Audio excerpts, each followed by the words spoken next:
નમસ્કાર। અમરેલી જિલ્લામાંથી એક અનોખી માંગ। જાફરાબાદ તાલુકાના ટીંબી ગામના એક ખેડૂતે ખેતીમાં વધતા ખર્ચ અને પાકના ઘટતા ભાવને કારણે સરકારને ગાંજો વાવવાની પરમિટ આપવા માંગ કરી।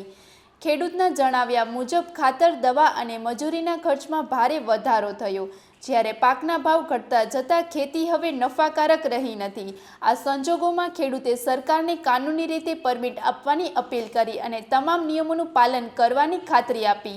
આ મુદ્દે હવે ચર્ચા તેજ બની અને સરકાર શું નિર્ણય લે તે જોવાનું રહ્યું। વધુ સમાચાર માટે જોડાયેલા રહો આરપી ગુજરાત ન્યૂઝ, રાજકોટ। મારું નામ ઘનશ્યામ બાલાલા, ગામ ટીંબી, તાલુકો જાફરાબાદ। આજે હું 25 વર્ષથી સંયુક્ત પરિવારમાં ખેતી કરું છું। મારી પાસે 30 થી 32 વીઘા જમીન છે। આ વર્ષે ચોમાસે મેં મગફળી અને ડુંગળી વાવી હતી, બરાબર। ત્યારે એમાં કમોસમી વરસાદને લીધે તમામ પાક ફેલ ગયો છે, એ તો કુદરતી છે। અને ત્યાર પછી મેં ઘઉં અને ચણા જેવા પાક વાવ્યા છે। હવે આજે ઘઉં મેં 1400ના ભાવના મણ લઈને મારી ખેતીમાં વાવ્યા છે। હવે ખુલ્લી બજારમાં વેચવાવાળામાં 430થી માંડીને 470 રૂપિયા ભાવે માગે છે।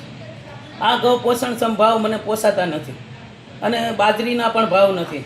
એટલે આ બાબતે મેં એક કૃષિ મંત્રીને અરજી લખી છે કે મને ગાંજો વાવવાની પરમિટ આપે। જો કૃષિ મંત્રી મને ગાંજો વાવવાની પરમિટ આપે તો હું એના નીતિ નિયમ પ્રમાણે વાવેતરથી માંડી અને વેચાણ સુધી એના સરકારના નિયમ પ્રમાણે હું ગાંજાનું વાવેતર કરી શકું, કારણ કે અમારા કોઈ પોષણક્ષમ ભાવ નથી। આજે સરકાર એવા બણગા ફૂંકતી હતી કે 2022માં ખેડૂતોના ડબલ ભાવ થશે, એને બદલે ખેડૂતો દેવાદાર થયા છે।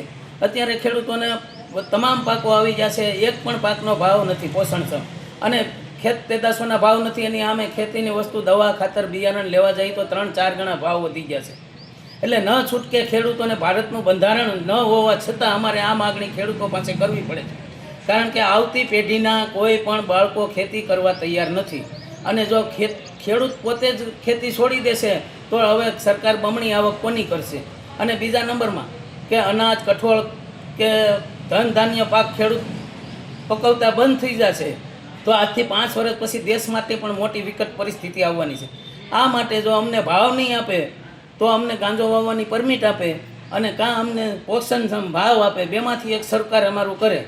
અને હું ઇન્ડિયા ન્યૂઝને તમામ ચેનલો વતી સરકારને એટલી વિનંતી કરું છું કે હું તો જાગૃત ખેડૂત છું, બીજા અભણ ખેડૂત પણ આત્મહત્યા કરે એ પહેલાં સરકાર અમારું ધ્યાન દોરે। જય જવાન, જય કિસાન।